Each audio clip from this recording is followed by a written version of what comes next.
We get nothing but lies about what Trump's doing. It's cover from the deep state. It's cover from City of London.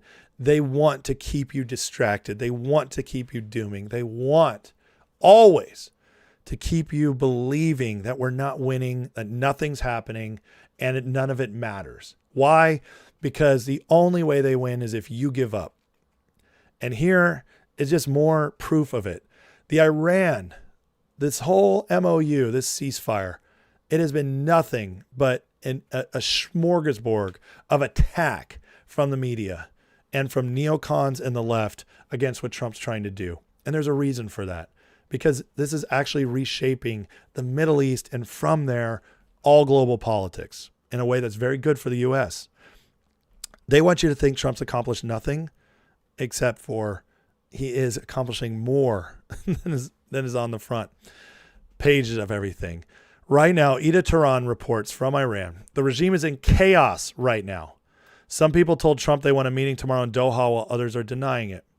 And now look at the post from a few hours ago by a Tehran MP who's one of the hardliners against negotiations. Is a coup on the way? I made this video 3 months ago, right in the middle of the war. In it, I explained exactly who Trump was signaling to, why they would respond. I even predicted something close to a coup. If I could see the situation as clearly, they can see it too. I really hope arrests and infighting inside the regime start soon. Let Trump cook. In other words, there's a civil war going on in the leadership of Iran right now. The people are starting to smell it. Here's a post she was talking about. Warning to the people of Iran, is a coup on the way. In response to a post from Iran, translated Persian, says, today all three branches of government, the armed forces, the people, and civil institutions have become aware of the dangers of division and collapse. Did Trump set the stage? Is the government about to collapse in Iran? Are the people about to take over? I'll tell you, if it does, that's the number one best outcome of all of this, is that Iran gets its people to take him back over. And in all of this, this is what everybody said wouldn't happen, because you can't trust the people of Iran. And if you're talking about the IRGC or the mullahs, you're absolutely right.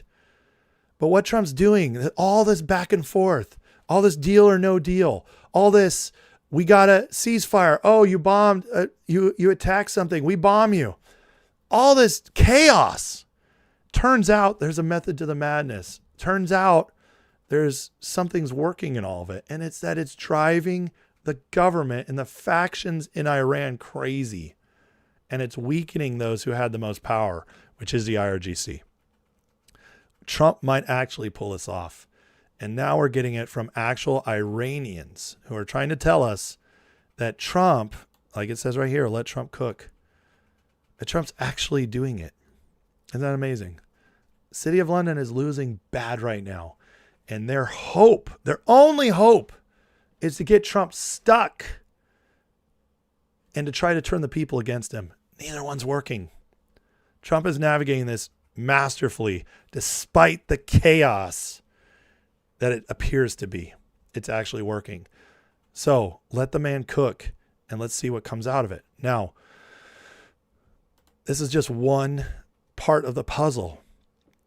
While Trump is fixing our geopolitics, taking the tentacles of City of London out of Iran, out of the Middle East, effectively crippling much of City of London's power, severely weakening them, exposing the EU, exposing China, we're also completely rebuilding and reshaping our financial system. Here's a great post explaining it. Trump sent Warsh in the end of helicopter money. The market's new doomers have a simple story. Liquidity is drying up. Helicopter money is gone. And risk assets are living on borrowed time. That thesis assumes the post-global financial crisis world in which central bank balance sheets were the only liquidity that mattered. In that framework, retreat of quantitative easing, asset purchases, and heavy-handed forward guidance must mean impending air pocket in markets. But it doesn't. Liquidity is not declining. The source is changing. This is very important. Global liquidity remains ample, with broad money and cross-border credit still expanding rather than contracting. That's a huge statement you're not going to hear in many places. They want you to think it's all falling apart. The regime shift is not from abundance to scarcity, but from publicly manufactured liquidity to privately created credit. That is the new system. And it's going to be the best system we've ever lived in. That shift is already visible in the aggregates. Trump admin is explicitly engineering that shift. Guys, that is the shift, by the way, away from City of London. This is City of London. This is the Keynesians' philosophy. The system we've been living under, the central bank system that we've been living under since 1913. This is it. And they're killing it. And the smart people who understand finance see it. This changes the world. This changes the economy. Stop dooming. Just on this note, people worried that a Democrat comes in 28 or we lose the midterms. Do you understand that if Trump successfully changes this system before those elections, even if they get in, they're all of a sudden miles back from where they were. And all they'll be able to do is start trying to get back. That's what Trump's doing. He's undoing what they've set up for over a century. They can't snap their fingers and make it come back. This is the kind of change that's lasting and protects us from those in power in the future. The Trump administration explicitly engineering that shift. President Trump's economic policy is built on deregulation, reversing the thicket of post-global financial crisis rules that pulled risk-taking in the public sector with the Fed's balance sheet and guarantees filling the void. Project Now is roll that back and let private balance sheets, rather than central bank ones, carry the credit cycle. This will also make it impossible to get CBDCs in America, at least. The era of financial engineering is ending. By the way, this also fixes our markets. Oh, Trump never does anything about the markets. Maybe it's because he was focused on actually fundamentally changing them instead of just tackling the symptoms. Interesting. Emphasis is shifting back to productive real capital and credit creation tied to actual economic activity. What have I been telling you guys? This is about creating a real economy around Main Street, where Wall Street now will be reflective of Main Street's economy, not leading it. That's exactly what Trump's doing. Bessent has framed this as a reprivatization of the economy, using deregulation, supervisory reform to lighten capital and leverage constraints and re-empower banks as intermediaries. Recalibrating supplementary leverage ratios so reserves and treasuries no longer act as binding constraints is central to unlocking additional lending capacity. Interesting. Reserves and treasuries are no longer binding restraints. Wow. I don't think most people understand what a big deal that is. This is closer to Jacksonian political economy. Oh, Jackson, who got rid of the first central bank. Interesting. Then the post-2008 technocracy. People keep saying Trump's reinstalling the technocracy. No, we are killing it. And guess what? Guess who's a big supporter of this? J.D. Vance. Oh, sorry, Whitney Webb fans. Oh, you're wrong. You're retarded. Not that everybody listens to Whitney Webb's retarded. She's retarded. Just don't believe her. The technocracy is dying. Obama ushered it in. We've lived under the technocracy for the last 17 years. This is closer to Jackson's political economy than the post-2008 technocracy Wall Street Keynesians still implicitly assume. One where the state sets broad rules and the private sector does the lending. Bessent's recent appearances at the Economic Club of New York underline the move away from helicopter-style central bank dominance, welcoming the retreat from granular forward guidance and emphasizing clearer policy window in which private credit and price signals do more of the work. Kevin Warsh's arrival at the Fed Reserve fits that template. A smaller balance sheet, narrower mandate is institutional repositioning rather than classic tightening. The cultural lag is on Wall Street. A generation has hardwired the equation. Less central bank liquidity equals tighter financial conditions, even as the marginal engine of liquidity shifted to private credit. The doomers are right about one thing. Risks remain. Private credit cycles can overshoot. A less activist central bank may mean more volatility at the margin. It will, but that's okay. That means that the capitalism can actually work. But by clinging to helicopter money decade, they're missing a regime in which liquidity is not declined but being resourced, leaving quality liquidity, proxies, and banks and private credit socially mispriced for the world emerging rather than the ones already ended. That's it. That's, by the way, everything he just said. That's dying, the technocracy, the central bank liquidity, the financial leadership of publicly sanctioned. That's all City of London. In other words, I can sum up this entire post in one sentence. Trump is dismantling City of London and replacing it with a real economy. Boom. That is this entire post in one sentence. City of London's going bye-bye, folks. And Iran enabled us to accelerate it. That is very important to understand. Now, on the justice side of things, this is very interesting. This is a great post. They're not chasing one bad actor. They're dismantling every layer of the illicit crypto ecosystem simultaneously. This is for everybody who thinks there's nothing happening in market for market justice. In the last 30 days, market manipulation, Operation Token Mirrors. The FBI built fake tokens, listed them on exchanges, and waited. 10 foreign nationals indicted, 3 CEOs extradited from Singapore. Firms that sell watch trading as a service are gone. What? We wiped out a bunch of watch trading firms? My old community that was built around the Stock Talk would be very happy about that. I wonder where they're at now. They always told me Trump's not going to do anything. So they left. Trump's doing it. Oh. Crypto mixing Audi A6, 13 nations took down a $389 million laundering ring that washed money for ransomware gangs, including Alpha, Black Cat, and Lockbit. Mixing layer is gone. 400 million laundering ring broken. Processing infrastructure. DOJ seized the cloud servers. FinCEN hit them with a Section 311 special measure. When they rebranded to HPay, FinCEN chased the successor entity. World's largest illicit crypto marketplace is gone. Boom. It's a big deal, folks. TCO Financial Networks. 3 agencies in 48 hours. OFAC sanctioned them. FinCEN designated their bank. DOJ seized their back end. 35 new targets gone in one action. State-level sanctions evasion. Iran's 4 largest crypto exchanges sanctioned by OFAC in a single action. 344 million in Tether frozen by U.S. law enforcement. Iran's entire crypto off-ramp is gone. Wait, you mean Iran can't shadow bank anymore? Oh, no. Wow. It's almost like the Trump administration knows exactly what it's doing. Imagine that. Cartel finance, Sinaloa cartel, crypto laundering, cell sanctioned by OFAC. Cash to crypto pipeline that moved cartel money is designated. We know where all the cartel money went. Oh, man. Consumer fraud. 276 have been arrested globally in pig butchering crackdown. 700 million restrained. DOJ scam center strike force operating across Dubai, Thailand, and Philippines. All the offshore stuff going bye-bye.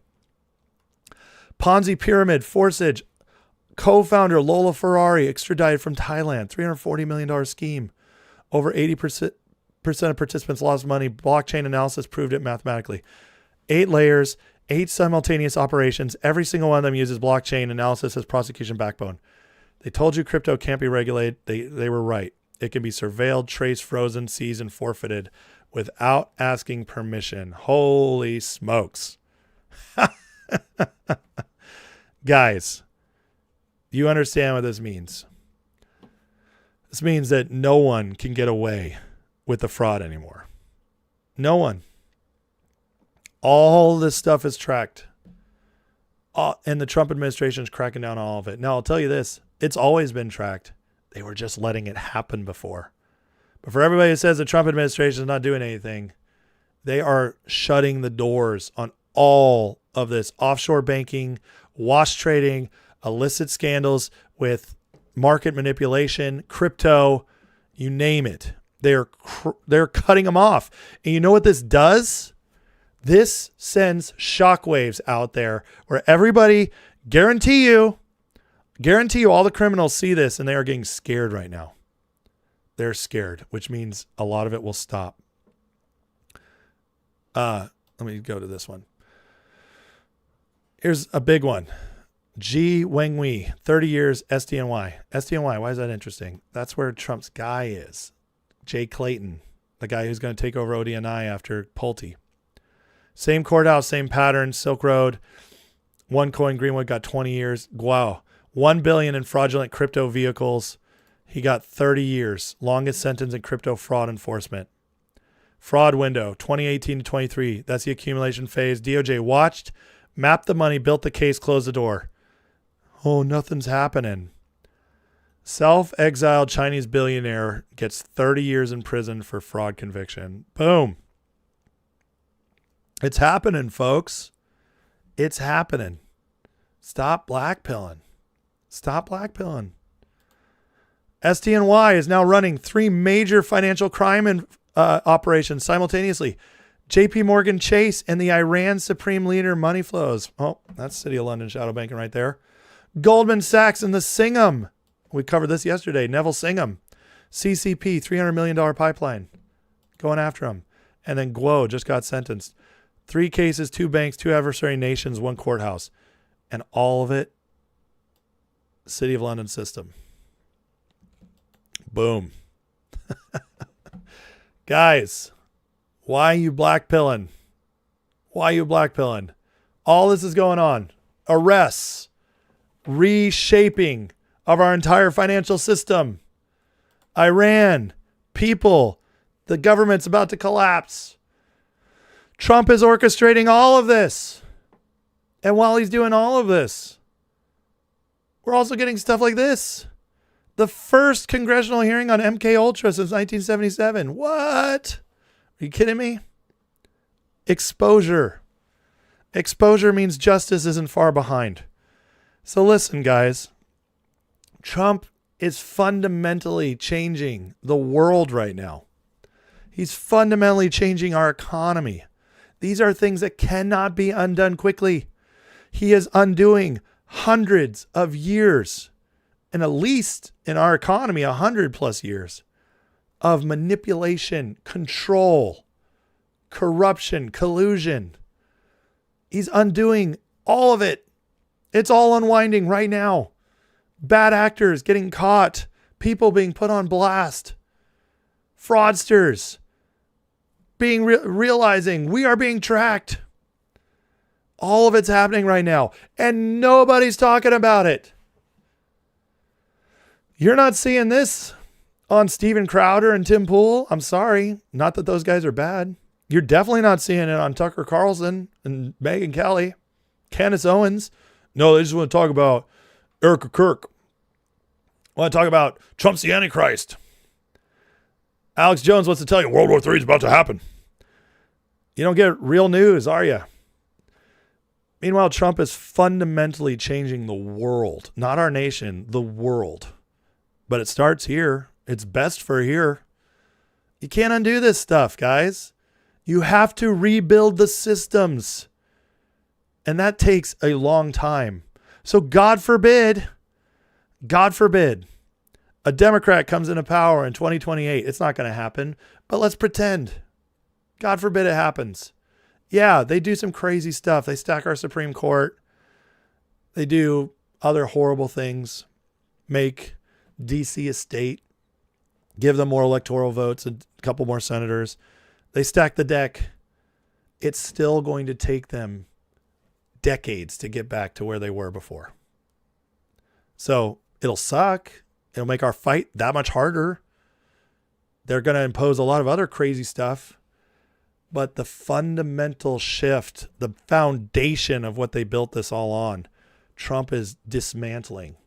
And once you dismantle a foundation, it's very difficult to build upon it again. And that's what Trump's doing, which is why there'd be no blackpilling on this channel, folks. Because Trump is doing not only what we voted for, but much, much more. And nobody's talking. Why is Steve Bannon not talking about this? Why does Alex Jones, who knows where the receipts are. I know all the conspiracies. Why is he not talking about this? This is only the conspiracy. This is only the powers that be behind the scenes. Why are they not talking about it? Oh, because you're not supposed to know. Because they're supposed to keep you distracted with the latest nonsense coming out from Scott Ritter, my apologies, who needs to tell you for an hour about Iran's super duper secret missiles that they're just waiting to blow up America with. Because guys, really, they have them. They just haven't decided it's time to use them yet. That's what they want you to know. Not the reality. Everything ultimately is economic. And that's where Trump is changing fundamentally. When I report financial news is better, we're seeing upticks in manufacturing, upticks in hiring, inflation's going down, oil prices are going down, people are spending more money, prices are starting to tick down. When I show you all that and you say, I don't know, I'm not that excited about that. Okay, just understand that all of that matters, but all of this literally changes everything. We've never lived under an economy where this system is fundamentally different. And we're about to find out what that looks like. And I think it's going to be much, much better than any of us dare to dream right now. Because it is going to be the first time we've ever lived in an actual American system. That's what Trump's doing. And I'm very, very excited about it.